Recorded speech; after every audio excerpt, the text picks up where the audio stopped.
Bonjour, bien-aimés.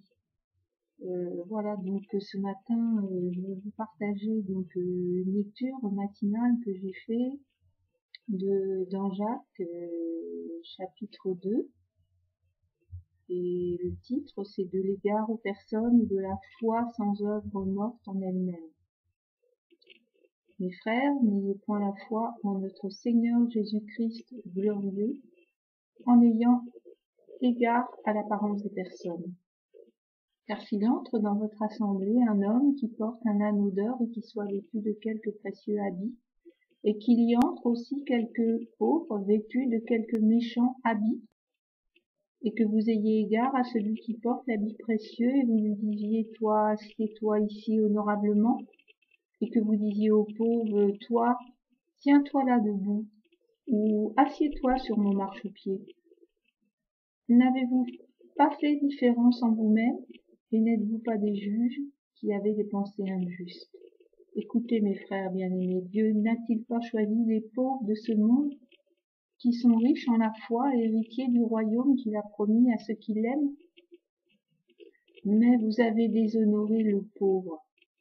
Et cependant les riches ne vous oppriment-ils pas, et ne vous tirent-ils pas devant les tribunaux?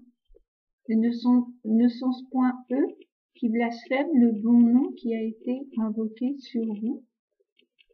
Que si vous accomplissez la loi royale, qui est selon l'Écriture, tu aimeras ton prochain comme toi-même, vous faites bien. Mais si vous avez égard à l'apparence des personnes, vous commettez un péché et vous êtes convaincus par la loi comme des transgresseurs. Or, quiconque aura gardé toute la loi, s'il vient à pécher en un seul point, il est coupable de tous. Car celui qui a dit « Tu ne commettras point adultère » a dit aussi « Tu ne tueras point ». Si donc tu ne commets point adultère mais que tu tues, tu es un transgresseur de la loi. Parlez et agissez comme devant être jugés par la loi de la liberté. Car il y aura une condamnation sans miséricorde sur celui qui n'aura point usé de miséricorde. Mais la miséricorde se met à l'abri de la condamnation. Mes frères, que servira-t-il à quelqu'un s'il dit qu'il a la foi, qu'il n'ait point les œuvres? La foi le pourra-t-elle sauver? Et si le frère ou la sœur sont nus et manquent de ce qui leur est nécessaire chaque jour pour vivre, et que quelqu'un d'entre vous leur dise « Allez en paix, chauffez-vous et vous rassasiez », et que vous ne leur donniez point les choses nécessaires pour le corps, que leur servira cela? De même, ainsi, la foi, si elle n'a pas les œuvres, elle est morte en elle-même. Mais quelqu'un dira, tu as la foi et moi j'ai les œuvres, montre donc ta foi sans les œuvres, et moi je te montrerai ma foi par mes œuvres. Tu crois qu'il n'y a qu'un Dieu, tu fais bien, les démons le croient aussi et ils tremblent. Mais ô homme vain, veux-tu savoir que la foi qui est sans les œuvres est morte? Abraham, notre père, ne fut-il pas justifié par les œuvres quand il offrit son fils Isaac sur l'autel? Ne vois-tu donc pas que sa foi agissait avec ses œuvres et que ce fut par ses œuvres que sa foi fut rendue parfaite? Et qu'ainsi cette écriture fut accomplie qui dit « Abraham a cru en Dieu, et cela lui fut imputé à justice, et il a été appelé ami de Dieu. » Vous voyez donc que l'homme est justifié par les œuvres et non par la foi seulement. Pareillement, Rahab l'hospitalière ne fut-elle pas justifiée par les œuvres quand elle eut reçu les messagers et qu'elle les eut mis dehors par un autre chemin? Car, comme le corps sans esprit est mort, ainsi la foi, qui est sans les œuvres, est morte. Donc ceci, non pas pour vous donner des leçons. S'il y a des leçons à prendre, je vais me les donner à moi-même. Parce que je pense que mon cheminement avec le Seigneur, durant ces années, Ben, c'était un petit cheminement.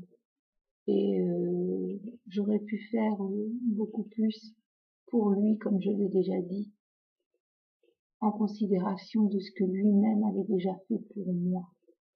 Donc, je ne donne pas de conseils, mais j'ai à cœur de partager cette belle lettre de Jacques avec vous, pour vous inciter quand même à la réflexion, pour vous inciter à ce qu'il n'y ait pas de querelle de mots entre nous, mais ni de discussions vaines, qui ne conduisent à rien.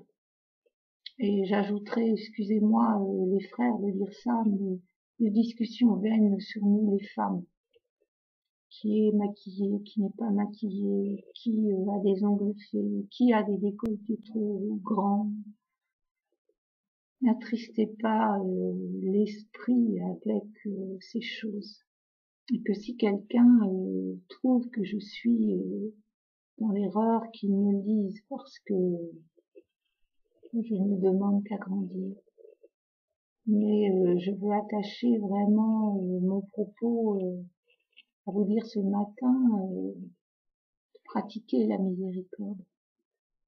Pratiquons l'amour, aimons-nous les uns les autres, hein, puisqu'on vient de voir que c'est une loi merveilleuse et parfaite.